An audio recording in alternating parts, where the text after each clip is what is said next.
لبيك اللهم لبيك لبيك لا شريك لك لبيك إن الحمد والنعمة لك والملك لا شريك لك لبيك اللهم لبيك.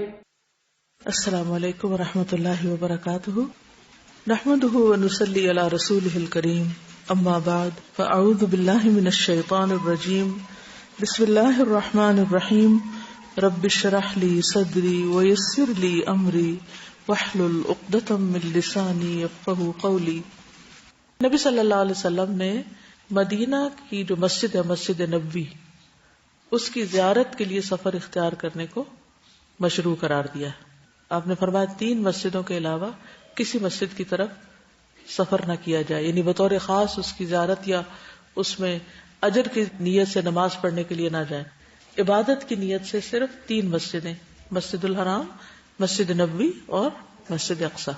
مدینہ دار الہجرت ہے، اس کو دار الہجرت بھی کہا جاتا ہے. نبی صلی اللہ علیہ وسلم کی ہجرت سے پہلے اس شہر کا نام کیا تھا؟ یثرب. آپ نے اس کا نام مدینہ یا طابہ رکھا.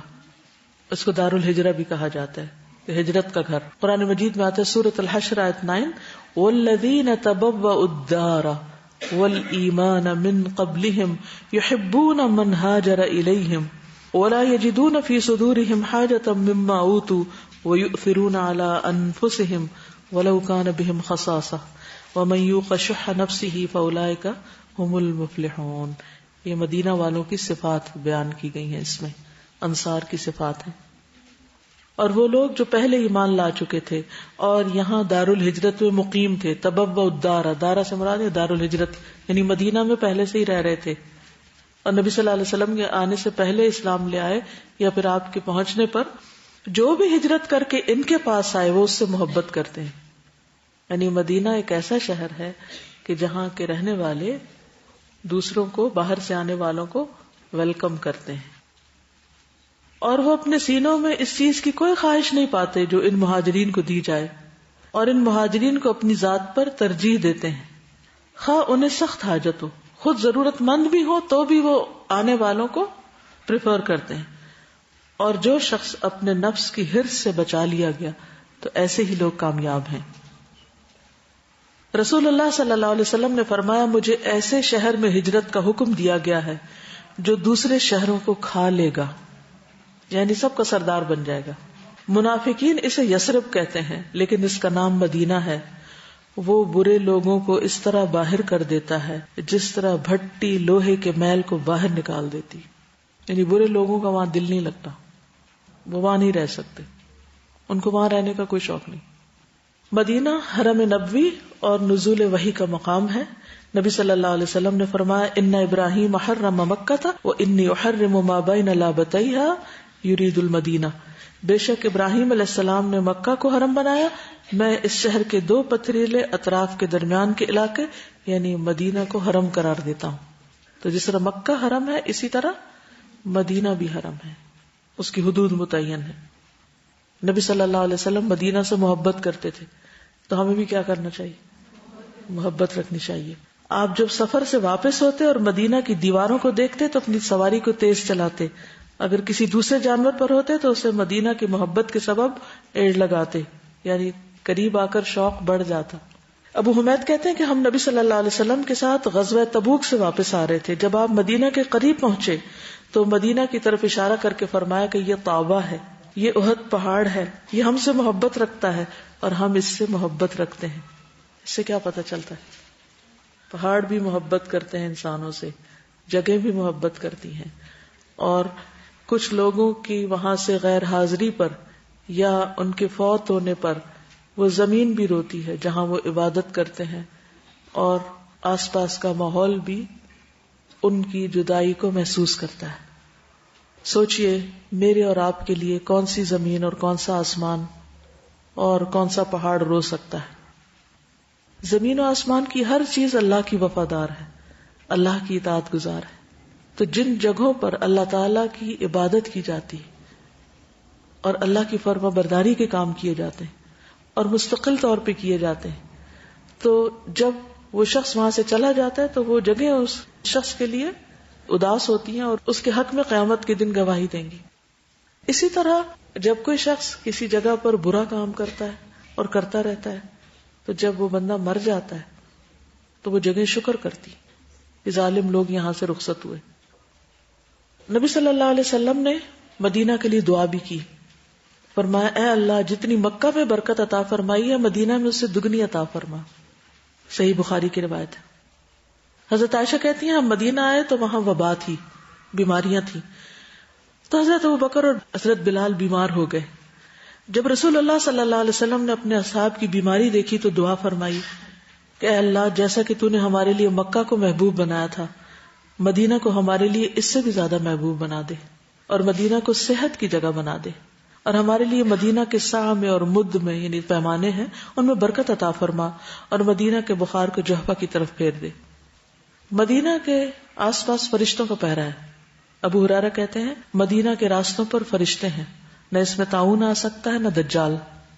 ابو بکرہ کہتے ہیں نبی صلی اللہ علیہ وسلم نے فرمایا مدینہ پر دجال کا روب بھی نہیں پڑے گا, مدینہ والے اس کا خوف بھی محسوس نہیں کریں گے. پھر محجن بن ادرا سے مروی ہے کہ ایک مرتبہ رسول اللہ صلی اللہ علیہ وسلم نے خطبہ دیتے ہوئے 3 مرتبہ فرمایا یوم الخلاص آنے والا ہے. اور یوم الخلاص کیسا دن ہوگا؟ آپ نے 3 بار یہ کہا. کسی نے پوچھا یوم الخلاص سے کیا مراد ہے؟ آپ نے فرمایا دجال آ کر احد پہاڑ پر چڑھ آئے گا اور مدینہ منورہ کی طرف دیکھ کر اپنے ساتھیوں سے کہے گا کیا تم یہ سفید محل دیکھ رہے ہو؟ یہ احمد کی مسجد ہے. پھر وہ مدینہ کی طرف آئے گا تو اس کے ہر دروازے پر فرشتے کو پائے گا کہ وہ تلوار سونتے ہوئے ہوگا, تو وہ جرف کی شور زدہ زمین پر اپنا خیمہ لگائے گا. اور مدینہ میں 3 مرتبہ زلزلہ آئے گا جس سے گھبرا کر مدینہ میں کوئی منافق اور فاسق مرد اور عورت ایسا نہیں رہے گا جو دجال کے پاس نہ چلا جائے, اور یہی دن یوم الخلاص ہوگا. یعنی ہر منافق اور ہر غلط کار شخص اس زلزلے کی وجہ سے ڈر کے مدینہ سے نکل بھاگے گا اور دجال سے جا ملے گا, لیکن دجال اندر نہیں آ پائے گا. اور آپ دیکھیں گے یہ آپ صلی اللہ علیہ وسلم نے اس وقت بات فرمائی تھی, اور یہ سفید محل اس وقت مسجد نبوی کسی محل سے کم نہیں. مدینہ بھٹی کی طرح ہے. نبی صلی اللہ علیہ وسلم نے فرمایا مدینہ طیبہ ہے, سرکشوں کو اس طرح اپنے سے دور کر دیتا ہے جیسے آگ کی بھٹی چاندی کے میل کچیل کو دور کر دیتی. مدینہ کی مشکلات پر صبر کا اجر ہے. یعنی اگر آپ کو وہاں جا کر کسی قسم کی کوئی تنگی ہو, پریشانی ہو, تو اس کا ذکر نہیں کرنا چاہیے, صبر سے کام لینا چاہیے. آپ نے فرمایا یہ مدینہ ان کے لیے بہتر ہے, کاش کہ وہ جان لیں. اور کوئی مدینہ کو نہیں چھوڑتا مگر اللہ اس سے بہتر شخص وہاں بھیج دیتا ہے. جو آدمی بھی مدینہ کی بھوک پیاس اور مشقت پر صبر کرے گا تو میں قیامت کے دن اس کی سفارش کروں گا اور اس کے حق میں گواہی دوں گا. مدینہ میں مرنے کی بھی فضیلت ہے. ابن عمر سے روایت ہے کہ رسول اللہ صلی اللہ علیہ وسلم نے فرمایا تم میں سے جو یہ کر سکے کہ مدینہ میں مرے تو ایسا ضرور کرے, اس لیے کہ میں مدینہ میں مرنے والے کے حق میں گواہی دوں گا. کسی نے اپنے سسر کا ذکر کیا کہ وہ مدینہ میں رہتے تھے, ساری زندگی انہوں نے تقریباً وہاں گزاری, پھر بڑی عمر میں وہ وہاں سے نکلتے نہیں تھے اس ڈر سے کہ کہیں میں نکلوں گا تو میں کہیں فوت ہی نہ ہو جاؤں باہر, تو مدینہ میں ہی مرنا چاہتا ہوں. ہر شخص کی اپنی اپنی پرائرٹیز ہوتی ہیں. مدینہ عیر سے لے کر سور تک حرم ہے, لہٰذا جو کوئی اس میں نیا کام کرے گا یعنی بدعت نکالے گا یا نئے کام نکالنے والے کو جگہ دے گا, اس پر اللہ, فرشتوں اور سب انسانوں کی لعنت, اس سے قیامت کے دن نفل اور فرض قبول نہ کیے جائیں گے. مسجد نبوی میں 40 نمازیں پوری کرنے کی کوئی شرط نہیں ہے. ایک ضعیف روایت ہے جس کی بنا پر لوگ اس کا بہت اہتمام کرتے ہیں, لیکن اس کا یہ مطلب نہیں کہ انسان مسجد ہی نہ جائے اور گھر میں بیٹھ کے نماز پڑھ لے. وہاں ایک نماز کا اجر کتنا ہے؟ جی ہاں, 1000 نماز برابر, تو اس لیے اس اجر سے محروم نہیں رہنا چاہیے. مدینہ کی کھجور عجوہ سے بھی بھرپور فائدہ اٹھانا چاہیے.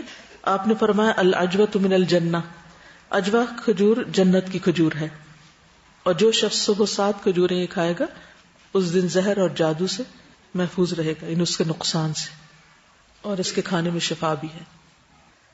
پھر یہ کہ مدینہ میں خاص طور پر مسجد نبوی کی فضیلت, قرآن مجید میں آتا ہے لمسجد اسس علی التقوی من اول یوم احق ان تقوم فیہ, وہ مسجد جس کی پہلے دن سے تقوی پر بنیاد رکھی گئی تھی زیادہ مستحق ہے کہ آپ اس میں کھڑے ہوں. عبد الرحمن کہتے ہیں کہ مجھ سے میرے والد یعنی ابو سعید خدری نے فرمایا میں رسول اللہ صلی اللہ علیہ وسلم کی ازواج مطہرات میں سے کسی کے گھر میں گیا. عرض کیا اللہ کے رسول ان دونوں مسجدوں میں سے وہ کون سی مسجد ہے جس کی بنیاد تقوی پر رکھی گئی؟ آپ صلی اللہ علیہ وسلم نے کنکریوں کی ایک مٹھی لے کر اسے زمین پر مارا اور فرمایا وہ یہی تمہاری مسجد. یعنی وہاں سے کنکریاں اٹھا کے کہا یہی مسجد یہ مدینہ کی مسجد ہے. کچھ لوگوں میں اختلاف ہوا, بعض نے مسجد قباء کہا اور بعض نے مدینہ کی مسجد, لیکن آپ نے فرمایا اس سے مراد میری مسجد ہے اور مسجد قباء میں خیر کثیر ہے, یعنی اس کی بھی اہمیت کم نہیں.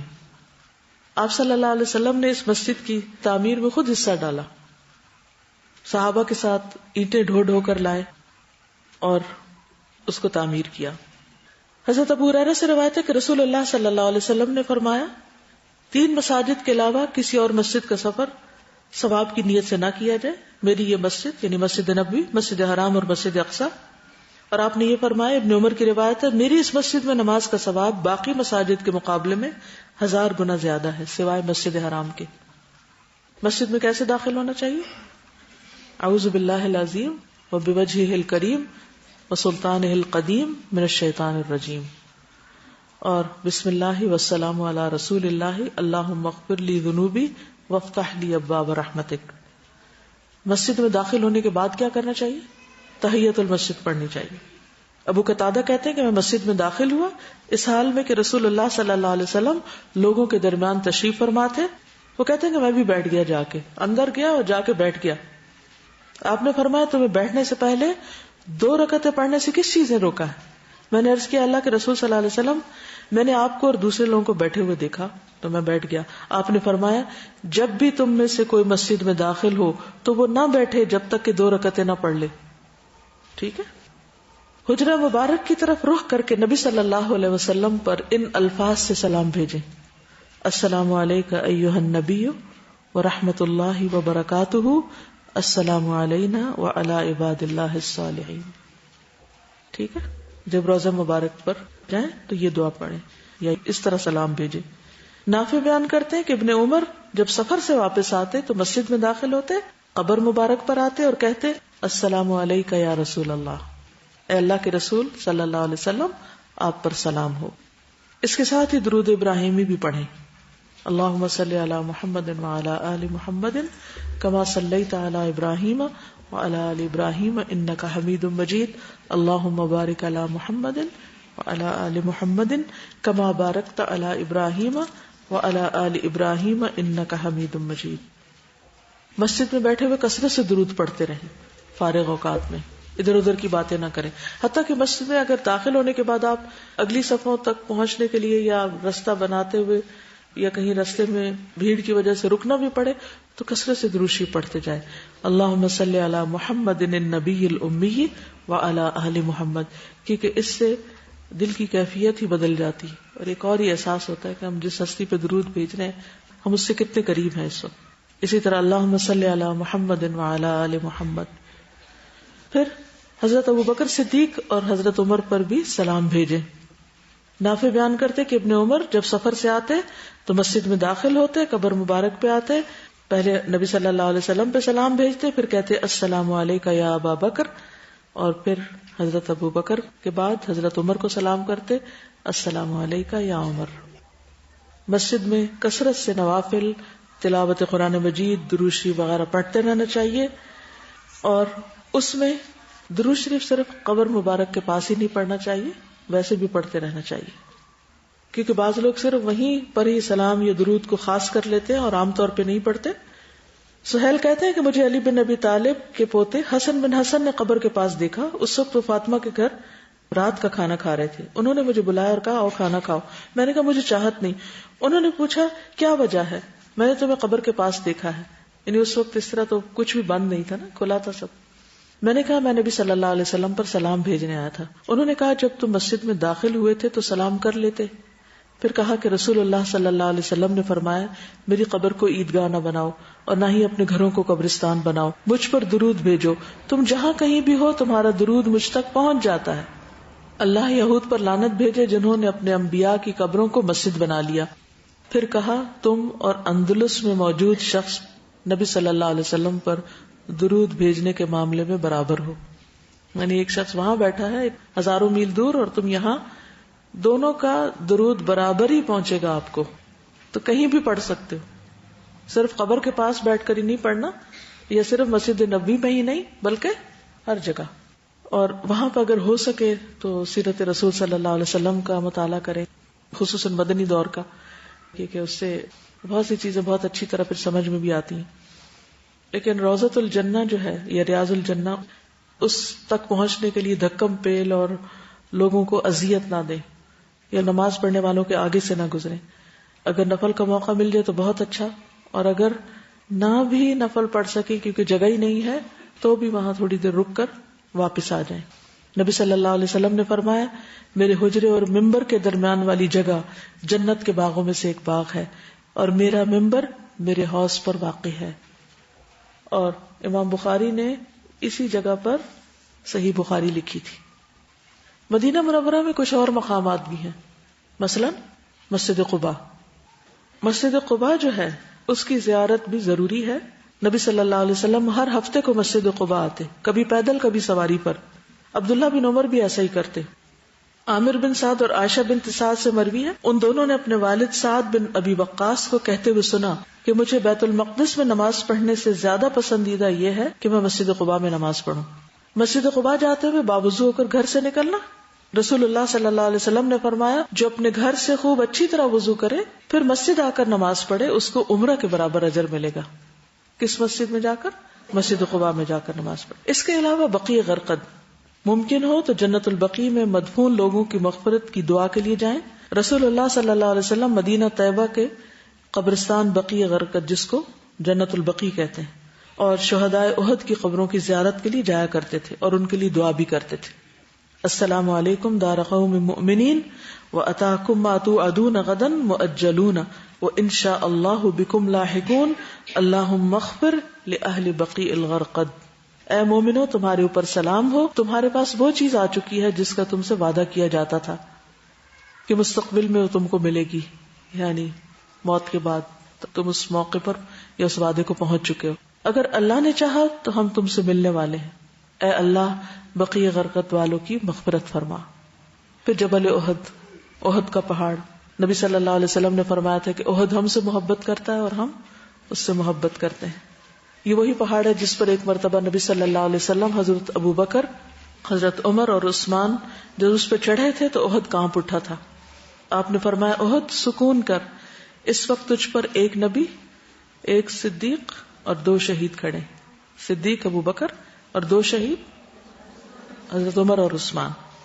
کچھ چیزوں سے پرہیز بھی کرنا چاہیے، جن میں خاص طور پر روضہ مبارک کے ساتھ لگی ہوئی جالیاں جو ہیں ان کو چھونا اور چومنا اور ان سے چمٹنا یا اپنی آوازیں بلند کرنا.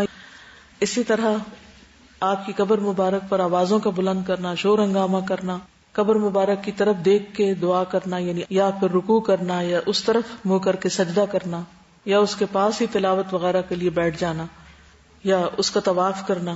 یہ تمام چیزیں اس میں سے کچھ تو ہے ہی شرک اور کچھ شرک کی طرف لے جانے والی ہیں، لہٰذا ان چیزوں سے پرہیز کرنا چاہیے. چند باتیں مسجد کے آداب سے متعلق.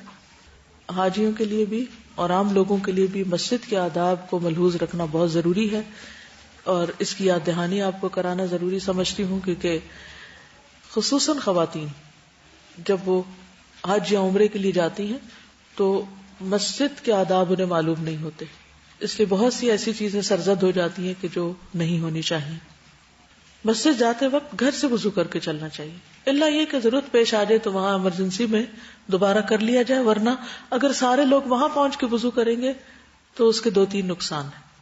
ایک تو یہ ہے کہ وہاں ایک رش بہت ہو جائے، لوگ کیچڑ کر دیتے ہیں. تیسرا ہے کہ مسجد کے ریسورسز بلا وجہ ہم فری میں یوز کرتے ہیں، جو کہ ہمارا حق نہیں ہے. وہ ایک فیسلٹی ضرور ہے لیکن یہ ہے کہ اس کو مس یوز نہیں کرنا چاہیے. تو اپنے گھر سے ہی وضو وغیرہ کر کے صاف ستھرے ہو کر نماز کے ارادے سے نکلنا چاہیے. نبی صلی اللہ علیہ وسلم نے فرمایا، جو آدمی اپنے گھر سے وضو کرے پھر وہ اللہ کے گھروں میں سے کسی گھر کی طرف چلے تاکہ وہ اللہ کے فرائض میں سے ایک فرض کو پورا کرے، تو اس کے قدموں میں سے ایک سے گناہ مٹیں گے، دوسرے قدم سے درجہ بلند ہوگا. ایک سے گناہ مٹا، ایک سے درجہ بلند، ایک سے گناہ، ایک سے درجہ بلند. لیکن یہ کب؟ جب آپ باوضو ہو کے نکلیں گے گھر سے. پھر لباس اور منہ کو صاف رکھنا. نبی صلی اللہ علیہ وسلم نے فرمایا جس نے لہسن کی ترکاری میں سے کچھ کھایا، جس نے پیاز، لہسن اور گندنا کھایا، وہ ہماری مسجد کے قریب نہ آئے، کیونکہ فرشتے ان چیزوں سے تکلیف محسوس کرتے ہیں جن سے انسان تکلیف محسوس کرتے ہیں۔ اگر رہائش گاہ دور ہو اور مسجد چل کے جانے میں دقت بھی ہو رہی ہو تو اس پہ پریشان نہیں ہونا چاہیے، کیونکہ ان کا اجر سب سے زیادہ ہے جن کا گھر سب سے دور ہے، کیونکہ قدم لکھے جاتے ہیں۔ بنو سلمہ نے مسجد کے قریب شفٹ ہونے کے لیے اپنے ارادے کا اظہار کیا تو آپ صلی اللہ علیہ وسلم نے کیا فرمایا؟ دیارکم دیارکم تکتب آثارکم، جہاں رہ رہے ہو وہیں رہو، تمہارے آثار لکھے جاتے ہیں، قدم لکھے جاتے ہیں۔ پیدل جانے پر بھی اجر ہے۔ نبی صلی اللہ علیہ وسلم نے فرمایا ان لوگوں کو قیامت کے روز کامل نور کی خوشخبری دو جو اندھیروں میں مسجدوں کی طرف چل چل کے آتے ہیں۔ اب تو اگر آپ گاڑی پر بھی جائیں تو بھی آپ کو چلنا پڑے گا کیونکہ پارکنگ کافی دور ہوتی ہے، تو اس صورت میں گھبرانا نہیں چاہیے بلکہ خوشی خوشی چلنا چاہیے۔ صرف نماز کے ارادے سے جانا۔ رسول اللہ صلی اللہ علیہ وسلم نے فرمایا تم میں سے جب کوئی وضو کرے پھر مسجد میں صرف نماز کی غرض سے آئے تو اس کے ہر قدم پر اللہ اس کا ایک درجہ بلند کرتا ہے اور ایک گناہ معاف کرتا ہے، یہاں تک کہ مسجد کے اندر داخل ہو جائے۔ مسجد میں آنے کے بعد یعنی داخل ہونے کے بعد جب تک وہ نماز کا انتظار کرے گا وہ نماز کی حالت میں شمار کیا جائے گا، تو اس لیے گھبرانا نہیں چاہیے۔ مثلاً آپ مکہ میں وقت سے بہت پہلے جا کر بیٹھ جاتے ہیں اور جا کے قرآن پاک کی تلاوت کرتے ہیں یا ذکر اذکار کرتے ہیں تو وہ سارا وقت جو آپ کا انتظار میں گزر رہا ہے وہ نماز ہی کی حالت شمار ہوگا، جب تک کہ اس جگہ بیٹھا رہے جہاں اس نے نماز پڑھی۔ تو فرشتے اس کے لیے رحمت کی دعائیں کرتے ہیں کہ اے اللہ اس کو بخش دے، اے اللہ اس پر رحم کر، جب تک کہ بے وضو نہ ہو۔ یعنی باوضو اگر آپ بعد میں بھی بیٹھے رہتے ہیں جہاں آپ نے نماز پڑھی بیٹھ کے قرآن پاک پڑھتے ہیں یا تلاوت وغیرہ کچھ بھی، تو وہ فرشتے آپ کے لیے دعائیں مسلسل کرتے رہتے ہیں۔ مسجد کی طرف باوقار طریقے سے آنا چاہیے، لوگوں کو دھکے نہیں دینے چاہیے۔ ابو ہریرہ کہتے ہیں میں نے رسول اللہ صلی اللہ علیہ وسلم کو یہ کہتے ہوئے سنا کہ جب نماز کے لیے تکبیر کہی جائے تو دوڑتے ہوئے مت آؤ، دوڑو مت، بلکہ اپنی معمول کی رفتار سے اطمینان کے ساتھ آؤ، پھر نماز کا جو حصہ امام کے ساتھ پا لو اس کو پڑھ لو، جو رہ جائے اس کو بعد میں پورا کر لو۔ پھر مسجد میں چلتے پھرتے بولتے ہوئے نہیں داخل ہونا چاہیے کہ باتیں کرتے کرتے کرتے آپ چلے جا رہے ہیں۔ ابو قتادہ کہتے ہیں ہم نبی صلی اللہ علیہ وسلم کے ساتھ نماز میں تھے، آپ نے کچھ لوگوں کی ملی جلی آوازوں کا شور سنا۔ نماز کے بعد آپ نے پوچھا تمہارا کیا معاملہ ہے؟ لوگوں نے کہا کہ ہم نماز کے لیے جلدی کر رہے تھے۔ آپ نے فرمایا ایسا نہ کرو، جب نماز کے لیے آؤ تو وقار اور سکون کو ملحوظ رکھو، نماز کا جو حصہ پاؤ اسے پڑھ لو، جو رہ جائے بعد میں پورا کر لو۔ اس سے کیوں منع کیا گیا؟ اس کی کیا حکمت ہوگی؟ باقیوں کی نماز ڈسٹرب ہوتی ہے۔ مسجد جاتے ہوئے انگلیوں میں انگلیاں نہیں ڈالنی چاہیے۔ ابو اسامہ کعب بن عجرہ کو ملے جو مسجد جا رہے تھے، دونوں میں سے ایک نے دوسرے کو پایا، کہتے کہ سیدنا کعب نے مجھے دیکھا کہ میں نے اپنے ہاتھوں کی انگلیوں کو ایک دوسرے میں ڈالا ہوا تھا، تو انہوں نے مجھے اس سے منع کیا کہ رسول اللہ صلی اللہ علیہ وسلم نے فرمایا جب تم میں سے کوئی وضو کرے اور اچھی طرح وضو کرے پھر مسجد کا ارادہ کرے تو اپنے ہاتھوں کی انگلیوں کو ایک دوسرے میں ہرگز نہ دے، کیونکہ وہ نماز میں ہے، یعنی ایک نماز کی حالت شروع ہو جاتی ہے ایک طرح سے، تو اس پوزیشن سے منع کیا گیا۔ اس پوزیشن سے روکا کیوں گیا ہوگا؟ آپ کو کیا حکمت نظر آتی ہے؟ کیونکہ یہ ایک بہت ریلیکسیشن کی اور ایک کھیلنے والی کنڈیشن ہے۔ ہم اپنے ہاتھوں سے کھیلتے بھی رہتے ہیں نا، کبھی یوں کرتے ہیں، کبھی انگلیوں کو یوں کرتے ہیں، کبھی دے پھر اس کے ساتھ کیا کچھ بناتے رہتے ہیں، ہے نا؟ تو اس عمل سے پرہیز کرنے کو کہا گیا ہے کیونکہ اس میں انسان غافل ہو جاتا ہے نا؟ تو انگلیاں اس طرح بھی دی جا سکتی ہیں، اس طرح بھی ہو سکتی ہیں، کسی اور طرح بھی ہو سکتی ہیں، تو ان سب چیزوں سے منع کیا گیا۔ مسجد میں جہاں جگہ ملے وہیں بیٹھ جائے، لوگوں کو پھلانگ پھلانگ کے اور لوگوں کو تکلیف دے کے آگے نہیں گھسنا چاہیے، الا یہ کہ پیچھے کوئی جگہ نہ ہو اور پہلے جانے والے کھلے ہو کے بیٹھے ہوں اور رستے میں ہی بیٹھ چکے ہوں۔ رسول اللہ صلی اللہ علیہ وسلم نے فرمایا تم میں سے جو شخص کسی مجلس میں آئے اس کے لیے جگہ کھلی کی جائے تو وہ بیٹھ جائے، یعنی جگہ دے کوئی تو بیٹھ جائے، کیونکہ اسے اللہ نے عزت دی ہے اور اس کے مسلمان بھائی نے عزت دی ہے۔ اگر اس کے لیے جگہ کشادہ نہ کی جائے تو دیکھے کہ مجلس میں کہاں جگہ ہے پھر وہاں بیٹھ جائے، ان لوگوں کو تنگ نہ کرے۔ مسجد میں گندگی نہ پھیلائی جائے۔ حضرت عائشہ فرماتی کہ رسول اللہ صلی اللہ علیہ وسلم نے محلوں میں مسجد بنانے کا حکم فرمایا اور یہ کہ وہ پاک اور صاف رکھی جائیں اور ان میں خوشبو لگائی جائے۔ مجھے یاد ہے کینیڈا میں جب الہدا کے اندر ہی مسجد بنی تو ہماری ایک اسٹوڈنٹ تھی، انہوں نے اپنا یہ ذمہ لے لیا کہ میں ہر جمعے کو یہاں بخور کروں گی. بخور ہوتا ہے نا وہ جو خوشبو جس سے دھواں نکلتا ہے, تو اس کو چلا کے وہ پوری مسجد میں ہر جمعے کو جمعہ شروع ہونے سے پہلے آ جاتی ہیں اور وہ لازمی طور پر بخور کرتی تھی اس کو. تو یہ نبی صلی اللہ علیہ وسلم کا حکم ہے کہ مسجدوں میں خوشبو لگائی جائے اور گندگی سے پرہیز کیا جائے. نبی صلی اللہ علیہ وسلم نے فرمایا جس شخص نے قبلہ رخ تھوک دیا وہ قیامت کے دن اس حال میں آئے گا کہ اس کا تھوک اس کی دونوں آنکھوں کے درمیان پیشانی پر ہوگا. وہ منہ پہ تھوک لے کے آئے گا. تو مسجدیں تھوکنے کے لیے نہیں ہوتی اور قبلہ رخ نہیں تھوکنا چاہیے بیٹھ کے انسان کو. انس بن مالک سے روایت ہے کہ ہم رسول اللہ صلی اللہ علیہ وسلم کے ساتھ مسجد میں بیٹھے تھے کہ اتنے میں ایک دیہاتی آیا اور مسجد میں پیشاب کرنے لگا. تو اصحاب رسول نے فرمایا ٹھہر جا. فرمایا اس کو چھوڑ دو, مت روکو, کیونکہ اگر اس کو روکتے تو وہ اٹھ کے اسی حال میں چلتا تو زیادہ گندگی پھیلتی. تو رسول اللہ صلی اللہ علیہ وسلم نے پیشاب کرنے کے بعد اس کو بلوایا اور فرمایا کہ مسجد اللہ کے ذکر کے لیے اور یہ اس کام کے لیے نہیں ہے. یہ مسجد ہے اللہ کے ذکر, نماز پڑھنے اور قرآن پڑھنے کے لیے بنائی گئی ہیں. یہ اسی طرح آپ نے فرمایا. پھر ایک آدمی کو حکم دیا, وہ پانی کا ڈول لایا اور آپ نے اس جگہ اس کو بہا دیا. یعنی اگر کوئی شخص کسی بھی طرح کی کوئی گندگی چھوڑ جائے تو ہمارا کیا فرض بنتا ہے, اس کو اٹھا لیں. مسجد میں آوازیں بلند نہیں کرنی چاہیے, چیخنا چلانا نہیں چاہیے. اسی طرح اللہ کے سوا کسی اور کی عبادت وہاں نہیں ہونی چاہیے. وَأَنَّ الْمَسَاجِدَ لِلَّهِ فَلَا تَدْعُوا مَعَ اللَّهِ أَحَدًا. پھر مسجد میں بیٹھ کے لوگوں کو غلط مسائل نہیں بتانے چاہیے, کیونکہ بعض لوگ وہاں بیٹھ کے فتوے دینے شروع کر دیتے ہیں. پھر اپنے سترہ کا خیال رکھنا چاہیے. بعض لوگ فرض نماز کے بعد جب سنتیں پڑھتے ہیں تو سترہ نہیں رکھتے. سترہ کیا, آگے رکاوٹ رکھیں, مثلاً اپنا بیگ رکھ لیں, ضروری ہے تاکہ دوسرے لوگ گناہگار نہ ہوں گزر کے. نمازیوں کے آگے سے نہیں گزرنا چاہیے. نبی صلی اللہ علیہ وسلم نے فرمایا نمازی کے آگے سے گزرنے والے کو اگر معلوم ہو جائے کہ اس پر کتنا گناہ اور عذاب ہے تو اس کے بدلے 40 کھڑا رہنا پسند کرے. اب 40 دن یا سال یہ نہیں بتایا, لیکن 40 کا لفظ بتایا, بجائے اس کے کہ اس کے آگے سے وہ گزرے. تو اس بات کا بہت اہتمام کرے کہ کسی نماز پڑھتے بندے کے آگے سے نہ گزرے. دونوں کی ذمہ داری ہے, گزرنے والے کی بھی کہ وہ دیکھ کے گزرے, اور نماز پڑھنے والے کی بھی کہ وہ گناہگار نہ کرے اور سترا رکھے. صف بندی پہ خصوصی توجہ دینے کی ضرورت ہے. نبی صلی اللہ علیہ وسلم نے فرمایا صفیں درست رکھا کرو کیونکہ تمہاری صفیں ملائکہ کی صفوں کے مشابہ ہوتی ہیں. کندھے ملا لیا کرو, اور کندھوں کو آگے پیچھے نہیں ہونا چاہیے. درمیان میں خلا کو پر کر لیا کرو, اور اپنے بھائیوں کے ہاتھوں میں نرم ہو جایا کرو. اگر کوئی کہے کہ ساتھ مل جاؤ تو ساتھ مل جائے. اور شیطان کے لیے جگہ نہ چھوڑو. جو شخص صف کو ملاتا ہے اللہ اسے جوڑتا ہے, اور جو صف کو توڑتا ہے اللہ اس کو توڑتا ہے, یعنی اپنی رحمت سے کاٹ دیتا ہے. نبی صلی اللہ علیہ وسلم نے فرمایا قسم ہے اس ذات کی جس کے ہاتھ میں میری جان ہے, میں دیکھتا ہوں کہ چھوٹی بھیڑوں کی طرح شیاطین صفوں کے بیچ میں گھس جاتے ہیں. تو نماز میں کیا خشوع ہوگا اگر اس میں گیپس ہوں گے, تو شیطان گھوم پھر رہا ہے بیچ میں. اسی طرح پہلی صف پوری کرنی چاہیے. پھر نماز کا انتظار کرتے وقت لغو باتیں نہیں کرنی چاہیے.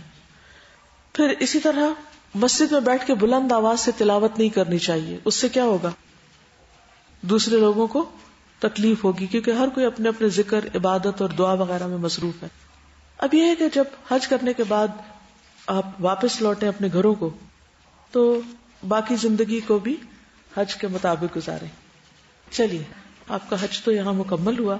اب اجازت. سبحانک اللہم و بحمدک اشہد ان لا الہ الا انت استغفرک و اتوب الیک.